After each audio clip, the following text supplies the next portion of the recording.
Hi, hello, namaste. Welcome back to my channel AK Arts and Crafts. Friends ఈరోజు నేను చేస్తున్న video మీకు అంటే ఏ పర్పస్గా అనేది అర్థం కావాలి అంటే కనుక ముందు మీరు ఈ టెక్నిక్ అయితే చూడాల్సి ఉంటుంది ఫ్రెండ్స్.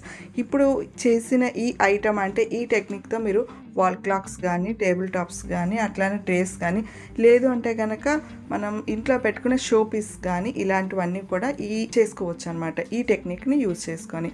సో అదైతే ఎలా చేయాలి అనేది అయితే కనుక నేను ఇప్పుడు చూపించాను ఫ్రెండ్స్, మీరైతే కనుక చూడండి. అండ్ దానికి కావాల్సినటువంటి మెటీరియల్స్ అన్నీ కూడా నేను ఇక్కడ ఇచ్చాను. సో ఇంకా మేము వీడియోలోకి అయితే వెళ్ళిపోదాం ఫ్రెండ్స్.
ఇది అయితే కనుక నేను పెయింట్ మార్కర్ అని చెప్పేసి ఇంతకుముందు బీటిల్ క్రాఫ్ట్స్లో పర్చేస్ చేశాను కదా, అదనమాట. అండ్ ఈ మెటీరియల్ లింక్స్ అన్ని కూడా నేను ఇంతకుముందు వీడియోస్లో పెట్టాను ఫ్రెండ్స్. సో మీరు కావాలి అనుకున్న వాళ్ళు ఒకసారి మీరు ప్రీవియస్ వీడియోస్ అయితే చూడండి. అండ్ నేను దీనికి యూజ్ చేస్తున్న రెజిన్ ఏంటంటే బ్రైట్ స్టోన్స్ అనమాట, అంటే రెజిన్ క్లౌడ్ వాళ్ళకి సంబంధించింది. అండ్ వాళ్ళకి సంబంధించిన డీటెయిల్స్ నేను కింద డిస్క్రిప్షన్లో ఇస్తాను. కావాలనుకున్న వాళ్ళు మీరు వాళ్ళని కాంటాక్ట్ అయ్యి పర్చేస్ చేసుకోవచ్చు. నా వీడియో కనుక మీకు నచ్చితే ఒక లైక్ చేయండి, షేర్ చేయండి అండ్ సబ్స్క్రైబ్ చేసుకోవడం మాత్రం మర్చిపోవద్దండి. Thank you, bye bye.